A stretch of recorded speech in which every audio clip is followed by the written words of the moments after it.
Kembali di Sapa Indonesia Pagi, Saudara, saya Paskali Siswari. Berdasarkan sistem penilaian internasional, pendidikan di Indonesia masih berada di bawah rata-rata, terutama kalau kita bandingkan dengan negara-negara seperti di Asia Pasifik dan juga di Asia Timur. Nah, bagaimana pemerintah mendorong atau berupaya untuk membuat kualitas pendidikan yang lebih baik? Hari ini kami sudah tergabung bersama dengan Direktur Jenderal Pendidikan Anak Usia Dini, Pendidikan Dasar dan Pendidikan Menengah, Kementerian Pendidikan Budaya Riset dan Teknologi, Iwan Syahril. Pak Iwan, halo, selamat pagi, Pak. Selamat pagi, apa kabar? Baik, semoga Pak Iwan juga sehat. Saya mengambil istilah rata-rata pendidikan Indonesia kan kita tahu ya Pak, masih di bawah rata-rata, nilainya juga masih belum terlalu baik. Pasca pandemi semakin diperparah sebenarnya dengan kondisi ini. Bagaimana caranya Pak supaya krisis ini bisa diatasi dan kualitas pendidikan kita menjadi lebih baik? Baik, terima kasih Mbak Paskali, selamat pagi pemirsa semua. Kita memang mengetahui dari mulai Mas Menteri menjadi Menteri Pendidikan Kebudayaan Riset dan Teknologi bahwa problem utama kita adalah krisis pembelajaran. Ini sudah berlangsung sangat lama dan di assessment PISA yang terakhir itu tahun 2018, 70% siswa Indonesia itu usia 15 tahun berada di bawah kompetensi minimum untuk literasi dan numerasi, artinya dalam konteks membaca dan matematika. Dan inilah yang menjadi dasar dari kebijakan-kebijakan kita di Merdeka Belajar, yaitu bagaimana kita melakukan menanggulangi masalah krisis pembelajaran. Karena kita ingin menghasilkan SDM-SDM unggul untuk membawa bangsa ini lebih maju, untuk mengakselerasi pembangunan nasional. Jadi tidak mungkin kita tidak mengatasi krisis pembelajaran tersebut. Nah, sebelum pandemi kita sudah menegaskan strategi utama kita dalam mengatasi ini salah satunya adalah kita harus fokus kepada kompetensi fondasi, yaitu literasi dan numerasi serta juga karakter. Kenapa demikian? Karena kita berefleksi untuk zaman yang semakin disruptif ke depan, kita membutuhkan SDM-SDM yang bisa menjadi pembelajar sepanjang hayat. Nah, inilah yang menjadi kunci, kemampuan literasi, numerasi, dan karakter. Karena di zaman yang semakin teknologi mungkin menggantikan banyak sekali pekerjaan, SDM-SDM kita harus bisa melakukan adaptasi secara berkelanjutan sepanjang karirnya. Jadi kemampuan untuk bisa terus belajar, memahami informasi, dan karakter yang baik, ini sangat diperlukan untuk semua bidang kerja, dan dengan demikian tentunya kecepatan perkembangan ilmu pengetahuan dan teknologi itu bisa diimbangi dengan kemampuan SDM-SDM kita untuk menjadi pembelajar sepanjang hayat. Nah, di masa pandemi ini krisis ini jadi lebih parah, seperti yang kita ketahui di seluruh dunia. Kemarin juga dari G20 kita sebagai presidensi, salah satu yang menjadi kesepakatan negara-negara di G20 adalah ini memang harus kita fokus kepada kompetensi fondasi literasi dan numerasi. Artinya sebenarnya Indonesia sudah lebih dulu mengambil langkah antisipasi ini karena rekomendasi dari berbagai juga organisasi internasional dan studi-studi internasional secara global itu menyatakan bahwa penting sekali sistem pendidikan untuk fokus kepada kompetensi dasar ini. Jadi untuk melakukan strategi penyesuaian, terutama untuk pemulihan pembelajaran, terutama untuk daerah-daerah yang paling terdampak. Dan inilah yang kita lakukan di Merdeka Belajar untuk berbagai macam program untuk menguatkan literasi dan numerasi serta karakter. Pak Iwan tadi sempat sebut soal tadi ada asesmen literasi, lalu juga ada asesmen matematika ya Pak atau numerasi. Nah ini kenapa sih Pak penting dilakukan? Lalu sebenarnya apa bedanya sama asesmen yang sudah ada sebelum-sebelumnya? Ya, terima kasih Mbak Paskalis. Di asesmen nasional ini adalah ini Merdeka Belajar yang pertama loh Mbak Paskalis. Jadi memang dari awal kita sudah ada 22 episode ya sekarang. Jadi episode yang pertama itu saya ingat sekali di akhir tahun 2019. Keputusan pertama yang kita lakukan sebagai untuk merubah sistem adalah orientasi tadinya ujian nasional itu diganti kepada asesmen nasional. Kenapa? Karena orientasi ujian nasional ini yang fokus kepada konten dan bersifat hafalan ini sudah tidak relevan lagi dengan tuntutan zaman kita.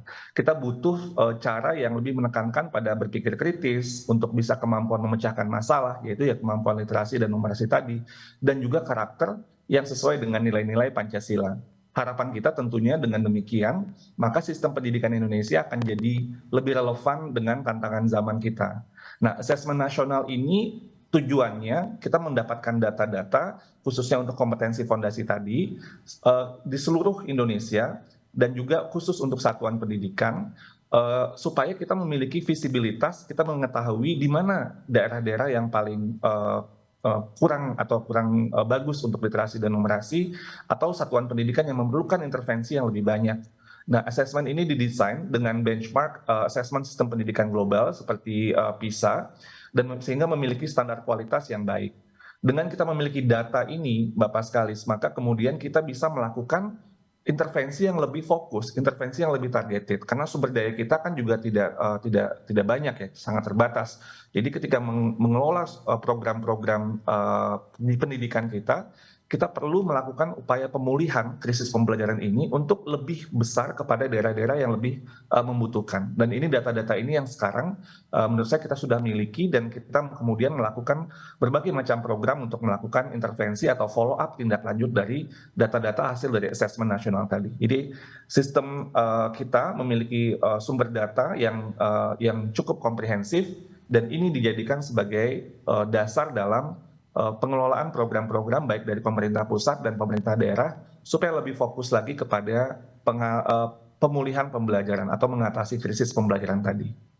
Ada assessment lalu juga nanti ada yang dibuat untuk menguji apakah assessment itu berhasil atau tidak. Tapi kita tidak bisa menafikan fakta Pak bahwa sekarang udah zaman digital gitu. Sementara mungkin infrastruktur digital di Indonesia masih timpang gitu ya Pak, di kota desa dari Sabang sampai Merauke. Nah, ini nanti strateginya seperti apa Kemendikbudristek? Pak Iwan jangan dijawab dulu, nanti kita akan berbincang lagi usai jeda. Dan jangan kemana-mana juga saudara. Sapa Indonesia Pagi akan segera kembali usai jeda. Kembali di Sapa Indonesia Pagi, kami masih bersama Pak Iwan Syahril. Pagi ini Pak Iwan kita ngobrol lagi tadi terutama soal platform yang sudah dibuat, terutama platform digital ya Pak yang dimiliki oleh Kemendikbudristek. Ini untuk membantu sekolah dan guru nantinya seperti apa Pak bentuknya? Iya, platform ada berbagai macam platform yang ada, tapi sekali lagi semuanya itu fokus kepada problem solving krisis pembelajaran. Jadi ada platform yang tadi saya sampaikan terkait dengan asesmen nasional itu, baik satuan pendidikan maupun pemerintah daerah itu bisa melihat kondisi daerahnya masing-masing atau satuan pendidikannya masing-masing. Misalnya di sini yang namanya platform rapor pendidikan, di mana kita mengintegrasikan berbagai data untuk membantu sekolah dan juga dinas pendidikan mengidentifikasi pertama tentunya capaian yang sudah didapat, lalu kemudian permasalahan yang masih ada, dan bagaimana melakukan prioritas terhadap masalah-masalah yang perlu segera untuk dilakukan langkah-langkah pembenahan. Jadi ini berbasis data untuk kemudian dilakukan perencanaan dan penganggaran oleh baik itu pemerintah daerah maupun satuan pendidikan. Lalu juga ada platform sumber daya sekolah. Jadi dalam melakukan perencanaan dan penganggaran kita juga bisa menggunakan platform yang memudahkan, sehingga pelaporannya yang sering memakan waktu sampai berbulan-bulan Bapak Skalis itu bisa dengan lebih cepat karena semuanya itu integrated. Dan juga ada semacam e-commerce-nya, jadi untuk belanja namanya Siplah, di mana itu lebih aman dan lebih cepat untuk bisa sekolah-sekolah melakukan belanja ya kebutuhannya. Jadi kita bisa bayangkan kalau dulu kadang-kadang kalau belanja itu lihat juklak, petunjuk, dan juknisnya itu bisa lama sekali, takut khawatir. Dengan adanya platform ini, Siplah, maka sekolah bisa berbelanja lebih aman dan lebih nyaman. Dan juga ada platform Merdeka Mengajar. Nah, inilah platform untuk mengimplementasikan, tadi kan sudah ada data dari rapor pendidikan. Lalu ada data untuk platform untuk perencanaan dan penganggaran. Nah, kemudian untuk melakukan yang direncanakan, sekolah-sekolah itu memiliki platform Merdeka Mengajar. Disinilah bagaimana kita melakukan intervensi-intervensi pembelajaran agar guru-guru bisa mengajar lebih kreatif, lebih berpusat kepada kebutuhan murid. Dan bagaimana bukan hanya mengajar, tapi guru itu juga belajar, Mbak Paskalis. Belajarnya itu juga ada modul-modul yang diambil secara mandiri, dan juga ada yang lebih hebat lagi, tentunya yang paling powerful adalah ini platform dari guru oleh guru untuk guru. Guru-guru itu berbagi, Mbak Paskalis. Jadi berbagai praktek baik bisa dibagi di sini. Saat ini udah ada hampir 100.000 ya yang unggahan dari guru-guru dari seluruh Nusantara. Mereka bisa melakukan berbagi di sini, dan yang juga sangat penting adalah terbentuknya komunitas belajar. Jadi guru ini ada komunitas belajar di dalam sekolah, komunitas belajar antar sekolah, dan juga ada komunitas belajar itu di daring. Melalui platform ini tuh sudah ada 11.000 lebih komunitas belajar.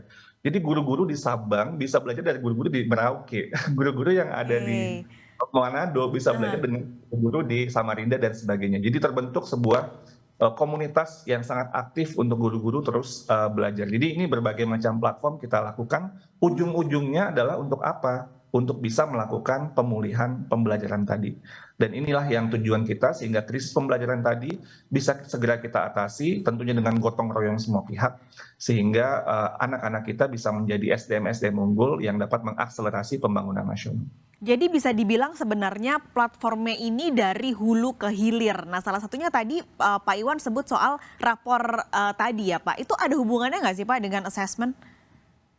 Ada sekali. Jadi kalau data asesmen nasional mungkin kan sangat banyak ya datanya ya Mbak Paskalis. Jadi kita membantu memudahkan pemangku kepentingan, terutama pemerintah daerah dan sekolah, untuk bisa melihat gimana sih hasil asesmen nasionalnya secara cepat gitu. Jadi ibaratnya misalnya ada enam indikator gitu ya yang dilihat, dan mungkin bisa ada semacam kayak color warna gitu ya untuk melihat wah ini yang sudah merah mana, yang sudah hijau mana, yang masih merah mana gitu ya, yang masih perlu intervensi. Nah ini memudahkan baca datanya dan kemudian bisa mengidentifikasi mana nih yang perlu menjadi target intervensi kita, dan penjelasan akar masalahnya kira-kira apa dan apa rekomendasi yang bisa dilakukan baik itu pemerintah daerah ataupun sekolah untuk merencanakan ke depannya sehingga anggaran itu bisa disesuaikan dengan kebutuhan untuk problem solving. Jadi bukan hanya sekedar menghabiskan anggaran, tapi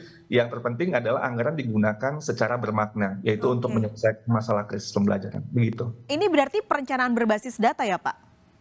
Betul sekali, betul sekali Mbak Paskalis. Jadi dengan demikian maka ketika kita merencanakan dan menganggarkan dengan anggaran yang sangat sangat terbatas, maaf, kita bisa daerah-daerah satuan pendidikan bisa lebih fokus kepada masalah yang perlu untuk menjadi prioritas. Nah inilah yang selama ini mungkin belum kita miliki secara sistem, dan dengan adanya rapor pendidikan dan kita bisa melakukan perencanaan berbasis data dengan lebih baik lagi, sehingga hasilnya nanti tentunya untuk pembelajaran murid-murid kita akan lebih baik, dan secara sistem kita menghasilkan SDM-SDM yang memiliki kompetensi pembelajar sepanjang hayat, iliterasi, numerasi, dan karakter yang nantinya akan mampu membawa kita secara sistem juga pembangunan nasional akan lebih baik. Oke, ini semua sudah dibuat sebenarnya dengan sangat cermat oleh Kementerian Pendidikan Budaya Riset dan Teknologi untuk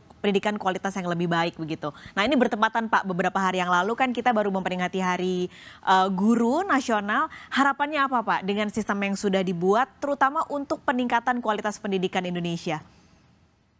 Ya, tema Hari Guru Nasional tahun 2022 adalah serentak berinovasi, wujudkan merdeka belajar. Kita ingin memberikan semangat kepada ekosistem dan juga apresiasi kepada ekosistem, baik itu tentunya mulai dari guru, mulai dari kepala sekolah, pengawas sekolah, pemerintah daerah, orang tua murid, dan semua masyarakat yang bergerak di bidang pendidikan, untuk yuk kita sekarang ini pandemi mungkin sudah melewat, kita udah lewat nih, udah masa pasca pandemi, yuk sama-sama kita semakin menguatkan untuk bangkit membantu pemulihan pendidikan kita. Tahun lalu kita mungkin masih artinya betul-betul terkondisikan dengan pandemi, harus terbatas sekali. Sekarang kita bisa lebih cepat lagi untuk melakukan pemulihan. Harapan kita sangat besar karena banyak sekali Mbak Paskalis, kemarin di HGM ada beberapa narasumber dan ratusan guru-guru yang kemudian juga hadir secara langsung. Itu betul-betul mereka melakukan inovasi-inovasi. Jadi mereka mendapatkan apresiasi atas inovasi yang mereka lakukan walaupun dengan situasi yang sangat terbatas. Inilah yang menurut saya menjadi modal semangat gotong royong, semangat untuk mau berinovasi, untuk berani. Karena inovasi ini membutuhkan selain kolaborasi, keberanian untuk mencoba hal-hal yang baru. Kita memiliki harapan yang sangat besar bahwa perubahan dalam sistem pendidikan kita adalah sebuah keniscayaan, dan tentunya harapan kita untuk melahirkan generasi masa depan Indonesia ini akan bisa kita capai. Tapi tentunya masih banyak yang harus kita terus sempurnakan. Kita harus semakin berani untuk melakukan inovasi-inovasi, tapi tujuannya satu, yaitu untuk murid-murid kita, masa depan bangsa kita. dan mendapatkan sumber daya manusia yang tentunya mumpuni dengan kualitas guru yang juga tidak kalah berkualitas. Pak Iwan, terima kasih banyak sudah bergabung hari ini di Sapa Indonesia Pagi Kompas TV. Sehat selalu Pak Iwan, semoga sukses dengan program-program lainnya di pendidikan Indonesia. Terima kasih Pak Iwan. Terima kasih.